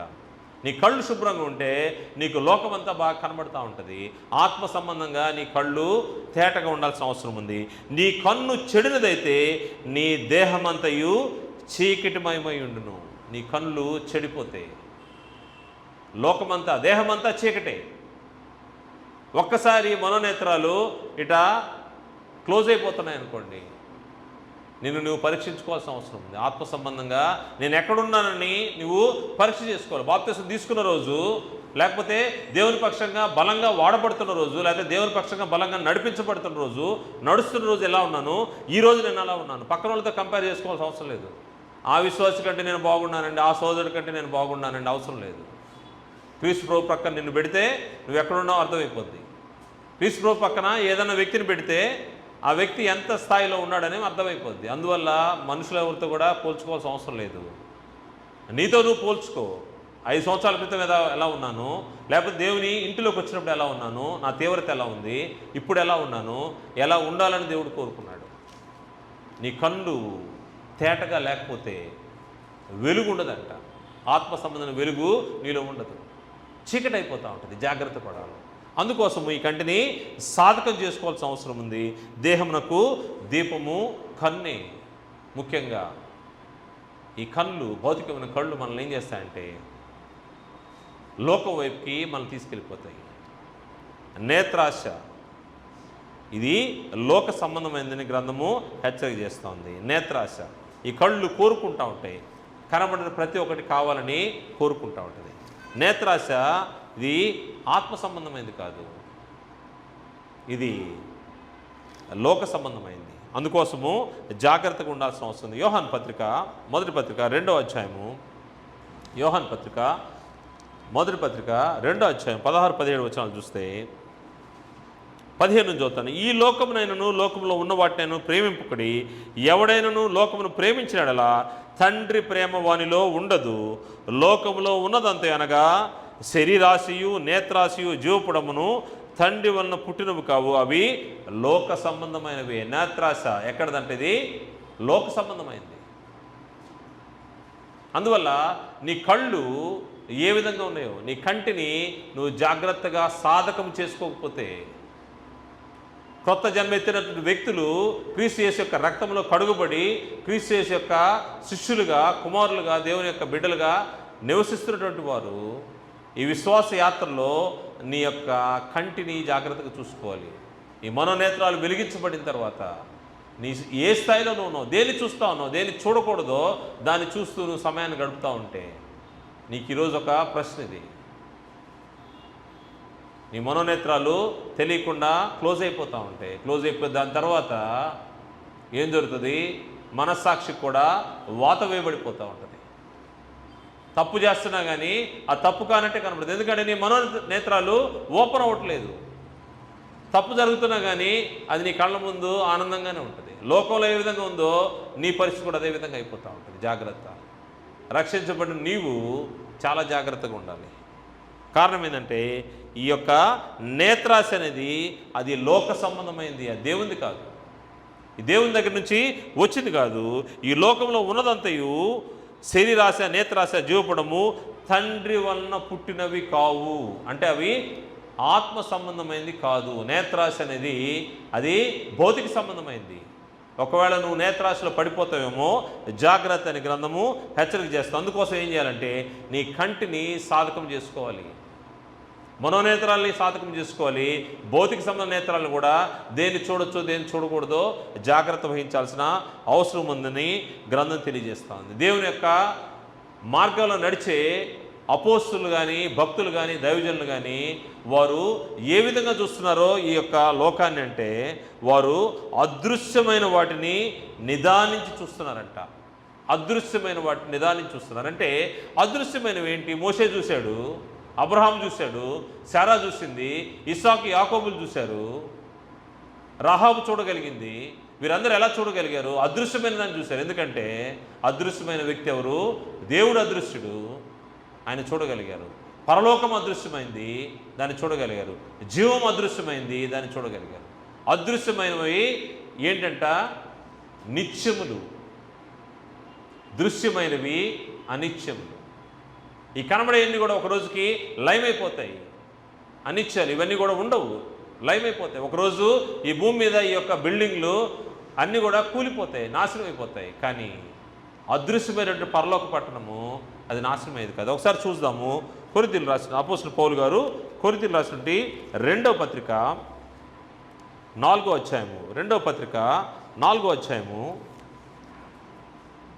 16వ వచనం మనం పరిశీలన చేస్తే, కావున మేము ఆధారపడము, బాహ్య పురుషుడు కృషించుచునను ఆంతర్య పురుషుడు దినదినము నూతనపరచబడుచున్నాడు. మేము దృశ్యమైన వాటిని చూడక ఈ భౌతికంగా కనబడే ఈ ఆస్తిపాస్తులు లేకపోతే ఇంకా ఏదైనా కానీ ఆశ్చర్యకార్యాలు లేకపోతే ఇంకోటి అద్భుతాలు, దయ్యాలు ఎలగొట్టడం, ఇవన్నీ కూడా దృశ్యమైన కంటికి కనబడే ఇవన్నీ కూడా వేస్ట్. వీటి వల్ల ఎటువంటి ప్రయోజనం లేదు. మేము దృశ్యమైన వాటిని చూడక అదృశ్యమైన వాటిని నిదానించి చూస్తున్నాము. ఆత్మ సంబంధమైన నేత్రాలు ఎవరికైతే వెలిగించబడి మనోనేత్రాలు తెరవబడి ఉంటారో, కొత్త జన్మెత్తిన వాళ్ళు దేని చూస్తారంట? అదృశ్యమైన వాటిని నిదానించి చూస్తారు. ఎందుకంటే ఈ భూమి నేను విడిచిపెట్టానంటే నేను యుగ యుగాలు తండ్రితో ఆయన కుమారునితో ఉంటానని ఆ యొక్క నిరీక్షణ ఎవరికి ఉంటుందంటే ఈ మనోనేత్రాలు వెలిగింపబడిన వారికి. అందరికీ ఉండదు. లోకంలో వాళ్ళని పిలిస్తే చనిపోయిన తర్వాత ఏమవుతాడు? ఏం తెలుసండి అంటాడు, అంతే. కారణం ఏంటంటే అతనికి తెలియదు, అతనికి నిరీక్షణ లేదు. నీవైతే ఎప్పుడైతే నీ మనోనేత్రాలు వెలిగించబడ్డాయో నువ్వు చూసేదంతా కూడా నా పౌరస్థితి ఇక్కడ లేదు, నా పౌరస్థితి పరలోకమందు ఉంది, ఆ పరలోకాన్ని నేను చూడగలుగుతున్నాను అంటాడు. పరలోకాన్ని చూస్తున్న వ్యక్తిని రాళ్లతో కొట్టి చంపిన సంఘటన మనకు తెలుసు. ఎందుకంటే ఆ వ్యక్తి మనోనేత్రాలు తెరవబడి ఉన్నాయి. స్టెఫను ఆయన భూమి మీద ఉన్నాడు, ఆత్మవశుడై ఆయన పరలోకాన్ని చూస్తున్నాడు. దేవుని కుడిపార్శ్వన క్రీస్తు ప్రభువు వారు నిల్చుండేది, సింహాసనాసనుడైనటువంటి దేవుని చూడగలుగుతున్నాడు. కారణం ఏంటంటే ఈయన ఇక్కడ మనోనేత్రాలు తెరవబడిన వ్యక్తి. కానీ ఆ మాట వింటున్నటువంటి వారు, చుట్టూ ఉన్నవారు గుడ్డివారు అంటే వారి మనోనేత్రాలు తెరవబడలా. ఏం చేస్తూ ఉన్నారు? పెద్దగా కేకలు వేసి ఆయన చంపేస్తూ ఉన్నారు. కారణం ఏంటంటే మనోనేత్రాలు వెలిగించబడలేదు. దేవుని యొక్క బిడ్డలైతే ఏం చేస్తున్నారంట? అదృశ్యమైన వాటిని నిదానించుచున్నాం గనుక క్షణమాత్రముండు మా చులకని శ్రమ మా కొరకు అంతకంతకు ఎక్కువగా నిత్యమైన మహిమ భారమును కలుగజేస్తున్నది. ఏలయనగా దృశ్యమైనవి అనిత్యములు. దృశ్యమైనవి మనకు కనబడేవి కూడా ఇవి నిత్యం ఉండవు, ఇవి ఎటర్నల్ థింగ్స్ కాదు, ఇవన్నీ కూడా పాడైపోతాయి. అదృశ్యమైనవి నిత్యములు. అదృశ్యమైనటువంటి తండ్రి అయిన దేవుడు ఉన్నాడు. ఇప్పుడు మనకు కనబడినటువంటి అదృశ్యమైనటువంటి క్రీస్తు ప్రభువు వారు ఉన్నారు. అదృశ్యమైనటువంటి పరలోక పట్టణం ఉంది, అదృశ్యమైనటువంటి నిత్య జీవం ఉంది. ఇవన్నీ కూడా మనం చూడలా. కానీ మోషే లాంటి వారు విశ్వాసము ద్వారా ప్రతిఫలముగా పొందబో బహుమానం కోసం వారు విశ్వాసంతో నిరీక్షించారు. దానికోసం వారు ఎదురు చూశారు. దాన్ని దూరదృష్టి అన్నారు. అందుకోసమే పౌలు గారు హెచ్చరిక చేస్తూ కొలసీ పత్రికలో మాట చెప్తాడు, పైనున్న వాటినే వెతుకుడి, పైనున్న వాటినే వెతకాలంట. కొలసీ పత్రిక 3వ అధ్యాయము మొదటి 2 వచనాలు చూస్తే, మీరు క్రీస్తు కూడా లేపబడిన వారైతే, అంటే క్రొత్త జన్మ అనుభవం కలిగిన వారైతే, మీరు క్రీస్తు కూడా లేపబడిన వారైతే పైనున్న వాటిని వెతుకుడి, అక్కడ క్రీస్తు దేవుని కుడిపార్శ్వన కూర్చున్నాడు. స్టెఫను ఏదైతే చూశాడో దాన్ని పౌలు గారు ఇక్కడ మనకు చెప్తా ఉన్నాడు. దేన్ని చూడాలంటే మనం ఆ మనోనేత్రాలు వెలిగించబడిన వారు మనం చూస్తే తండ్రి అయిన దేవుడు సింహాసనం మీద కూర్చొని ఉంటాడు, ఆయన కుడిపార్శ్వన క్రీస్తు ప్రభు ఆశీర్వదై ఉంటాడు. దాన్ని చూడాలి. ఎక్కడంటే క్రీస్తు దేవుని కుడిపార్శ్వన కూర్చుంటున్నాడు. పైనున్న వాటి మీదనే కానీ భూ సంబంధం వాటి మీద మనస్సు పెట్టుకొనుకుడి. ఏలైనగా మీరు మృతి పొందితిరి, బాప్తిసం ద్వారా మృతి పొంది సమాధి చేయబడ్డారు. మీ యొక్క పునర్జన్మ పరిస్థితి ఏంటంటే క్రొత్త జన్మ, సమాధి చేయబడ్డారు. మీరు మృతి పొందితిరి, మీ జీవము క్రీస్తు కూడా దేవుని యందు దాచబడి ఉన్నది. మీ జీవం ఎక్కడుందంట? క్రీస్తు యేసుతో కూడా దేవుని యందు దాచబడి ఉందంట. మనకు జీవమై ఉన్న క్రీస్తు ప్రత్యక్షమైనప్పుడు మీరును ఆయనతో కూడా మహిమయందు ప్రత్యక్షపరచబడుదురు. మీ జీవము క్రీస్తు కూడా దేవుని యందు దాచబడి ఉంది. అందువల్ల పైనున్న వాటినే వెదకాల్సినటువంటి అవసరం ఉంది. నీకు ఆ దూరదృష్టి లేదంటే నీ మనోనేత్రాలు వెలిగించబడలేదు, లేకపోతే మనోనేత్రాలకి గురుడితనం కలుగుతూ ఉందని అర్థము. అందుకోసము నువ్వేం చేయాలంటే నువ్వు జాగ్రత్తగా దూరదృష్టి కలిగి ఉండాలి. నీ కంటిని సాధకం చేసుకోవాలి. ఎలా సాధకం చేసుకోవాలంటే భౌతిక సంబంధమైన నేత్రాలతో కనబడే మాత్రమే కాదు, మనం చూస్తే ఒక 2 కిలోమీటర్లు 3 కిలోమీటర్ల డిస్టెన్స్ మనం చూడగలం, ఒకవేళ ఎంత ఇది ఉన్నా. లేకపోతే టెలిస్కోప్లో చూస్తే కొన్ని 100 కిలోమీటర్లు 1000 కిలోమీటర్లు చూడగలం. కానీ అదృశ్యమైన వాటిని చూడడం అంటే జరిగే పని కాదు. ఒకవేళ సూక్ష్మమైనటువంటి విషయాలను చూడాలంటే మైక్రోస్కోప్లో చూస్తే మనకు కనబడతాయేమో, కానీ అదృశ్యమైన వాటిని చూడాలి అంటే నీ మనోనేత్రాలు వెలిగించబడి ఉండాలి. అప్పుడే నీకు దూరదృష్టి కలుగుతుందని గ్రంథము తెలియజేస్తుంది. పేతురు రాసినటువంటి 2వ పత్రిక 1వ అధ్యాయంలో కొన్ని విషయాలు మనము పరిశీలన చేద్దాము. 1వ అధ్యాయం 5వ వచనం నుండి, ఆ హేతు చేతనే మీ మట్టుకు మీరు పూర్ణ జాగ్రత్త గలవారై, ఎవరైతే క్రొత్త జన్మ అనుభవంలో ఉంటారో క్రీస్తు యేసునందు రక్షించబడ్డవారు పూర్ణ జాగ్రత్త గలవారై మీ విశ్వాసం నందు సద్గుణమును, సద్గుణమునందు జ్ఞానమును, జ్ఞానమునందు ఆశానిగ్రహమును, ఆశానిగ్రహమునందు సహనమును, సహనమునందు భక్తిని, భక్తి యందు సహోదర ప్రేమను, సహోదర ప్రేమ యందు దయను అమర్చుకునుడి. ఇవి మీకు కలిగి విస్తరించినలా అవి మన ప్రభు అయిన యేసుక్రీస్తుని గురించిన అనుభవ జ్ఞాన విషయంలో మిమ్మల్ని సోమరులైనను నిష్ఫలైన కాకుండా చేయును. ఇవి ఎవరికి లేకపోవును. పైన చెప్పబడినటువంటి విషయాలన్నీ కూడా ఎవరికి లేవో మనం ఇవన్నీ కూడా ఒకసారి టెస్ట్ చేసుకుంటే మనకి ఏమున్నా ఏం లేవో మనకు అర్థమైపోద్ది. ఇవి ఎవరికి లేకపోవునో వాడు తన పూర్వ పాపములకు శుద్ధి కలిగిన సంగతి, అంటే బాప్తిసంలో నీటిలో పాతి పెట్టబడిన సంగతి మర్చిపోయి ఉంటాడు అనమాట. పూర్వ పాపములకు శుద్ధి కలిగిన సంగతి మరిచిపోయి, అంటే బాప్తిసం తీసుకున్నాను, నేను దేవుని బిడ్డని, దేవుని పక్షంగా బ్రతకాలనే విషయాన్ని మర్చిపోయి ఉంటాడంట. పూర్వపాపములకు శుద్ధి కలిగిన శక్తి మరిచిపోయిన వాడు గుడ్డివాడును, దూరదృష్టి లేనివాడును. గుడ్డివాడు, దూరదృష్టి, ఆత్మ సంబంధమైన నేత్రాలతో చూడగలిగే వ్యక్తి భూమి మీద ఉన్నాడు, పరలోకంలో ప్రభు కనబడతా ఉన్నాడు. దేవుని కుడిపార్శ్వన క్రీస్తు ప్రభు వారు నిలబడి ఉన్నారు. ఆ దృశ్యాన్ని చూడగలిగే ఆ స్థితి స్టెఫెన్కి ఎలా వచ్చిందంటే దూరదృష్టి కలిగిన వాడు. ఇవన్నీ కూడా అలవర్చుకున్న వ్యక్తి. ఎప్పుడైతే ఇవన్నీ అలవర్చుకున్నాడో అతను గుడ్డివాడు కాదు. ఒకవేళ నీ పాపాలకి క్షమాపణ కలిగిందనే విషయాన్ని మర్చిపోయి ఉంటే నీవు దూరదృష్టి లేని వాడువు, గుడ్డివాడు. అందువల్ల సోదరులారా, మీ పిలుపును ఏర్పాటును నిశ్చయం చేసుకుంటూ మరి జాగ్రత్త పడి మీరిట్టి క్రియలు చేయవారైతే ఎప్పుడునూ తొట్టిల్లరు. పైన చెప్పబడినటువంటి క్రియలు ఇవన్నీ చేస్తే ఎప్పుడు కూడా తొట్టిల్లరంట. ఎందుకంటే నీ కన్నులు దూరదృష్టి కలిగినాయి. దానికి నువ్వేం చేసావు? ట్రైన్ చేసావు, సాధకం చేసావు. నీ కంటిని సాధకం చేసుకుంటే నీకు దేవుడు కనబడుతూ ఉంటాడు. ఆయన నివాసం చేసే ప్రాంతం కనబడుతుంటుంది. నీవు మనోనేత్రాలతో ఆయన చూడగలవు, ఆత్మ సంబంధమైన నేత్రాలతో ఆయన చూడగలవు, ఆయన యొక్క ప్రభావాన్ని చూడగలవు.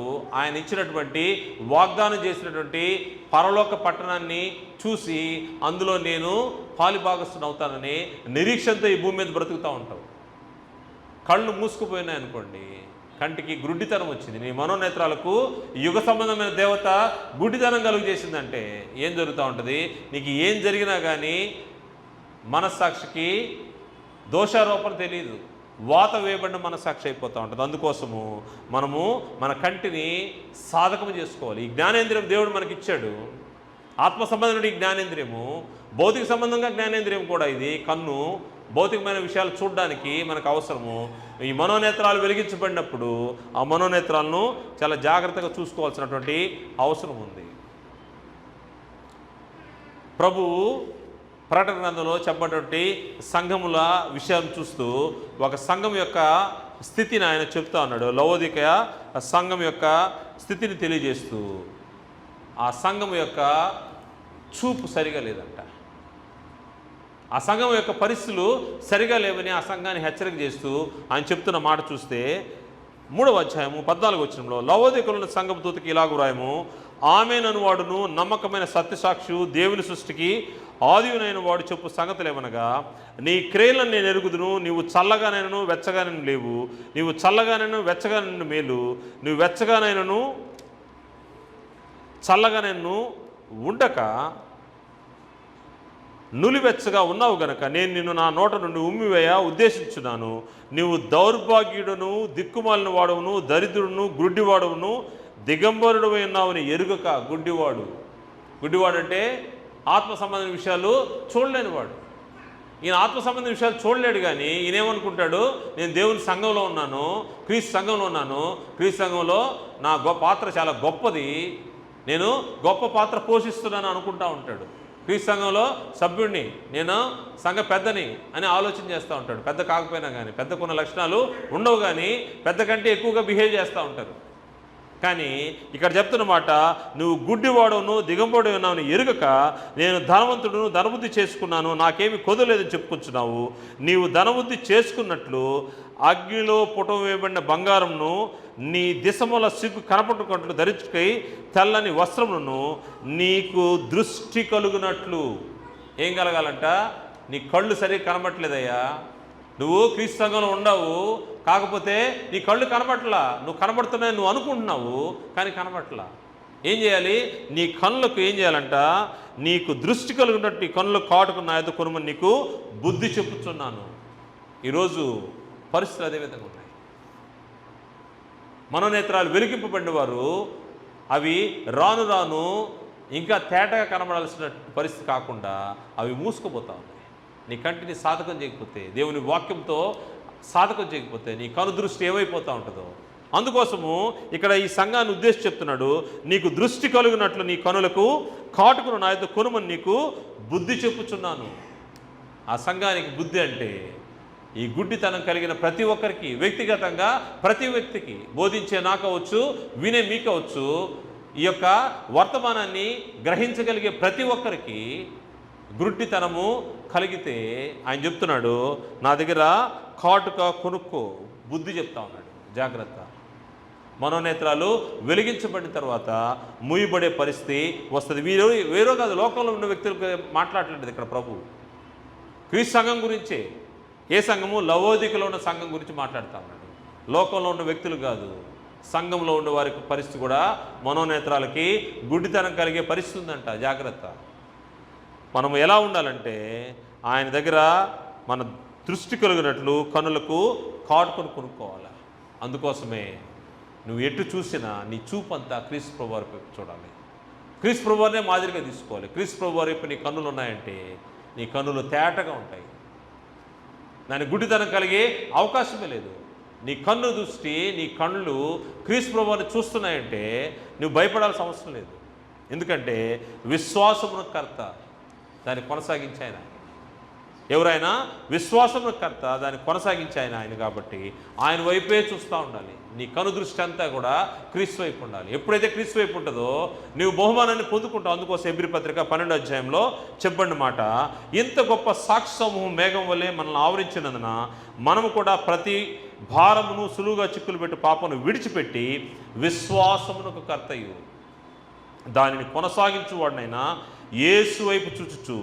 ఇక్కడ కూడా చూడాలా, నీ కన్నులు తేటగా ఉండాలా, నీ కన్నులు శుభ్రంగా ఉండాలా, మనోనేత్రాలు ఓపెన్ అయి ఉండాలా, మూసుకొని పోయి ఉండకూడదు. ఆత్మ సంబంధ నేత్రాలు ఎప్పుడైతే తెరవబడి ఉంటాయో నువ్వు స్పష్టంగా చూడొచ్చు. విశ్వాసమును కర్తవ్యం దాన్ని కొనసాగించువాడిని యేసు వైపు చూచు మన ఎదుట ఉంచబడిన పందెంలో ఓపికతో పరిగెత్తుదము. ఇది 10 రోజులు, నెల రోజులు, 40 రోజుల ప్రయాణం కాదు. ఇది మన మరణం వరకు మన ప్రయాణము, లేదా ప్రభు వచ్చే వరకు ప్రయాణము. అందులో ఈ పరుగు పందాన్ని మనం ఎదుట ఉంచబడిన పందెంలో ఓపికతో పరిగెత్తుదము. ఎందుకంటే మనకంటే ముందుగా పరిగెత్తిన ఆయన ఒక ఆయన ఎవరంటే క్రీస్తు ప్రభు వారు. ఎందుకు క్రీస్తు ప్రభు వారిని చూడమంటున్నామంటే మనకంటే ముందు ఈ యొక్క పరుగుని ఆయన తుదముట్టించాడు, ఈ ప్రయాణాన్ని సక్సెస్ఫుల్గా కంప్లీట్ చేశాడు. ఆయన్ని చూస్తే నీవు నేను కూడా దాన్ని సక్సెస్ఫుల్గా కంప్లీట్ చేయగలం. ఆ పరుగులో ఆయన అనేక రకాలైనటువంటి ఇబ్బందులను ఎదుర్కొన్నాడు. మనకు కూడా ఇబ్బందులు వస్తూ ఉంటే మనం జారిపోకూడదు. దానికి మాదిరి క్రీస్తు ప్రభు వారు. ఆయన ఏమేం చేశాడో ఒకసారి చూద్దాము. ఆయన తన ఎదుట ఉంచబడిన ఆనందము కొరకై. ఆనందం ఏంటి? దేవుని యొక్క కుడిపార్శ్వమున ఆసీనుడై ఉండడమే క్రీస్తు ప్రభు వారి యొక్క ఆనందము. ఆయన తన ఎదుట ఉంచబడిన ఆనందం కొరకై ఏం చేశాడంట? అవమానం నిర్లక్ష్య పెట్టాడు. నువ్వు యూదుల రాజువా అన్నారు, కొరడాలతో కొట్టారు, తనపైన ముళ్ళ కిరీటం వేశారు. ఆయన విలాసం యూదుల రాజు అని సిలువ పైన రాపించారు. యూదుల రాజువైతే, నువ్వు దేవుని కుమారుడు అయితే సిలువ నుంచి దిగమన్నారు. అపహాస్యం చేశారు, హేళన చేశారు. సిలువను ఆయన తన ఎదుట ఉంచబడిన ఆనందం కొరకై అవమానం నిర్లక్ష్య పెట్టి సిలువను సహించి, అవమానాన్ని నిర్లక్ష్య పెట్టాడు. రెండవది, సిలువను సహించి దేవుని సింహాసనం యొక్క కుడి పార్శ్వమున ఆసీనుడై ఉన్నాడు. ఆయనకు వచ్చినటువంటి బహుమానం ఏంది? ఆ దూరదృష్టి శరీరం ఉన్నప్పుడు క్రీస్తు ప్రభు వారికి లేకపోతే ఏం జరుగుతూ ఉంటుంది? తన మరణం నుండి తప్పింపగలవానికి ప్రార్థనలు, యాచనలు సమర్పించి భయభక్తులు కలిగిన ఆయన అంగీకరింపబడినంటే ఎందుకోసం చేశాడు? క్రీస్తు ప్రభు వారు మనకు మాదిరించిపోయాడు. అందుకోసము విశ్వాసమును కర్తయు దాన్ని కొనసాగించేవాడైనా యేసు వైపు చూచు. నీ కను దృష్టి తేటగా ఉండాలి. ఎవరు చూడాలి? క్రీస్తుని చూడాలి. ఎప్పుడైతే నువ్వు క్రీస్తుని చూస్తావో అప్పుడు నీకు పరలోక రాజ్యం, నీ కన్నులు సాధకం చేయాలి, దానికోసం చూడాలి. నీకు ఎక్కడైనా చూడకూడని చూస్తే క్రీస్తు వైపు నీ దృష్టి మరలించుకో. వెంటనే అక్కడికే ఇది కట్ అయిపోతూ ఉంటుంది. నువ్వేదైనా చూడకూడని చూసావు, పొరపాటు చూసావు, ఆ దృష్టి మరల్చుకొని క్రీస్తు వైపు చూడు. క్రీస్తు వైపు చూస్తే నీకు క్షేమం ఉంటుంది, నీకు రక్షణ ఉంటుంది, నీకు పరలోక రాజ్యం ఉంటుంది. అందువల్ల జాగ్రత్తగా ఉండాలి. యవ్వన కాలంలో ఎలా ఉంటుందంటే ఎంత మిస్యూజ్ అవుతున్నాయంటే వారికి ఇచ్చినటువంటి అవకాశాలు, తల్లిదండ్రుల ద్వారా దేవుడిచ్చినటువంటి అవకాశాలని యవనస్తులు చెడగొట్టుకుంటా ఉన్నారు. మంచి అవకాశం ఇచ్చి నీకు ఒక సపరేట్ రూము, నువ్వు చదువుకో నాయనా అంటే చదువుకుంటాడా? తలుపేసుకొని ఏం చేస్తాడో తెలియదు, దేవుడికే తెలియాలి, మనం చూడం కాబట్టి.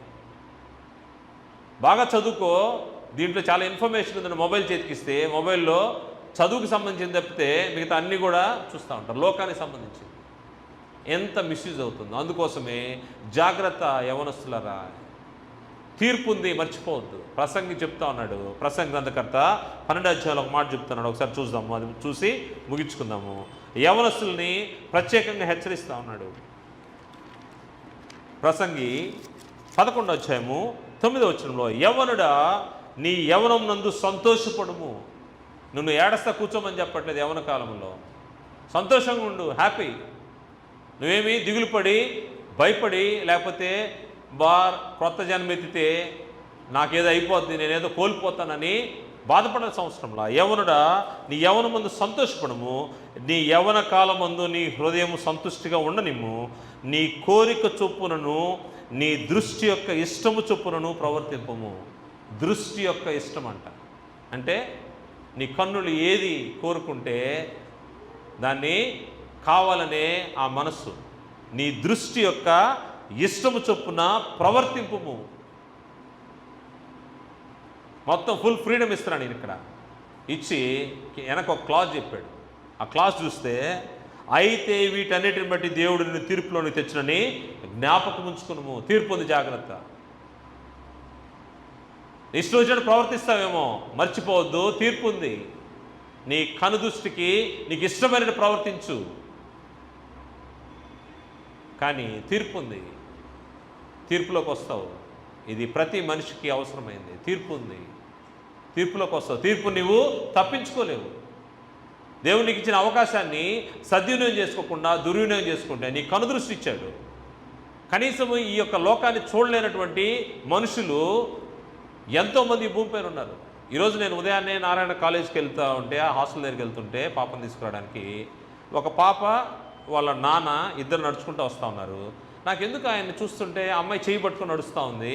మేబీ వాళ్ళు కేరళైట్స్ లాగా ఉన్నారు, మెడికల్ కాలేజ్ అంటే నర్సింగ్ స్టూడెంట్ లాగా ఉంది ఆ పాప. వాళ్ళ డాడీని ఇటు చెయ్యి ఇటు పెట్టుకొని నడిపించుకుంటూ వస్తుంది. ఆయన ఇటు పైకి చూస్తూ నడుస్తుంది. నేను అనుకున్నాను బిల్డింగ్స్ చూస్తున్నాడో లేకపోతే చెట్లు చూస్తున్నాడు అనుకున్నాను. చూస్తే ఆయన కనుదృష్టి లేదు. అంటే ఆ పాపను ఇక్కడ చేర్చాడు, ఒంటరిగా అక్కడి నుంచి ఎట్టొచ్చి ఉంటాడో నాకు ఆశ్చర్యం వేసింది. కొద్ది నిమిషాలు నాకేం అర్థం కాలేదు. అంటే కంటి చూపు లేకుండా కూడా జీవితాన్ని కొనసాగించే మనుషులు ఈ భూమి మీద ఉన్నారు. నీ కంటి చూపు కూడా ఇచ్చాడు దేవుడు. ఆ చూపుని నువ్వు వ్యర్థంగా చేసుకున్నావంటే, నీ యవ్వన కాలం ముందు నీ దృష్టి యొక్క ఇష్టము చొప్పున ప్రవర్తింపమని చెప్పబడింది. కానీ అయితే వీటన్నిటిని బట్టి నీ కంటి ద్వారా చేసే ప్రతిదాన్ని బట్టి నీకేముందంట, అయితే వీటన్నిటిని బట్టి దేవుడిని తీర్పులోకి తెచ్చునని జ్ఞాపకం పెట్టుకోవాలి. విశ్వాస సంబంధంగా నీ కంటిని సాధకం చేసుకోకపోతే, దేవుడిచ్చిన జ్ఞానేంద్రియం ఇది, ఈ జ్ఞానేంద్రియాన్ని సాధకం చేసుకోవాలి. ఆత్మ సంబంధమైన విషయాలు నువ్వు గ్రహించాలి అంటే, పరలోక రాజ్యాన్ని చేరుకోవాలంటే యేసు వైపు చూడాల్సిన అవసరం ఉంది. విశ్వాసమును కర్తవ్యాన్ని కొనసాగించేవాడైనా యేసు వైపు చూడు. ఎందుకంటే ఆయన మనకంటే ముందుగా ఆ యొక్క రేస్ని ఫినిష్ చేశాడు. ఆ ఫినిష్ చేసే దాంట్లో ఆయన అవమానాన్ని పొందాడు, సిలువను సహించాడు, సమస్తాన్ని నిర్లక్ష్యం చేశాడు. నువ్వు ప్రతిదాన్ని పట్టించుకొని నీ కంటికి ఇష్టమైనట్టుగా సైడ్కి వెళ్ళిపోయావంటే నీ మార్గం తప్పిపోతావు. నీకు ఒక మార్గాన్ని ప్రభు చూపించాడు. ఆ ప్రభు చూపించిన మార్గంలో ప్రభువును చూస్తూ వెళ్ళాల్సిన అవసరం ఉంది. ఎప్పుడైతే ఆ విధంగా చేస్తావో, యవ్వనుడా జాగ్రత్త. ఇది యవనస్తులకి అనుకోవద్దు, విశ్వాసులు ప్రతి ఒక్కరికి, మనోనేత్రాలు వెలిగించబడినటువంటి ప్రతి ఒక్కరు. అనేక మంది భౌతిక సంబంధించిన నేత్రాలతో సఫర్ అయినటువంటి వ్యక్తుల్ని మనం చాలామందిని చూసాము. హవ్వ దగ్గర నుంచి హవ్వ, లోతు భార్య, దావీదు, అదేవిధంగా పేతురు, ఇటువంటి వారు. దాని తర్వాత మనోనేత్రాలు వెలిగించబడిన తర్వాత అదే పేతురు ఏం చేస్తూ ఉన్నాడు, పెంతెకోస్తు పండుగ దినాన లేచి సువార్త ప్రకటిస్తున్నాడు. సువార్త ప్రకటిస్తే 3000 మంది చేర్చబడ్డారు. దేవుని యొక్క మార్గంలో నడిస్తే, నీ మనోనేత్రాలు వెలిగించబడితే ఏం జరుగుతూ ఉంటుంది? దేవుని పక్షంగా నువ్వు అద్భుతమైనటువంటి కార్యాలు, దేవుని పక్షంగా నువ్వు బ్రతికేది కాదు, అనేక మందిని దేవుని పక్షంగా నడిపించవచ్చు. మరి ముఖ్యంగా నీకు పరలోక రాజ్యం ఉంది. ఒకవేళ నీ ఇష్టానుసారంగా బ్రతికితే తీర్పు ఉందని మర్చిపోవద్దని గ్రంథము హెచ్చరిక చేస్తుంది. కనుక దేవుడు హెచ్చరించిన దాన్ని బట్టి మనం కూడా మన కంటిని జాగ్రత్తగా సాధకం చేసుకుందాం. మన కంటిని దేని చూస్తుందో దేని చూడకూడదో వాటిని ఫిల్టర్ చేసి ఆత్మ సంబంధంగా దేవుని పక్షంగా బ్రతకాలని ప్రభుపేట మనం చేస్తూ ముగిస్తున్నాను. అందరికీ వందనాలు తెలియజేస్తాను.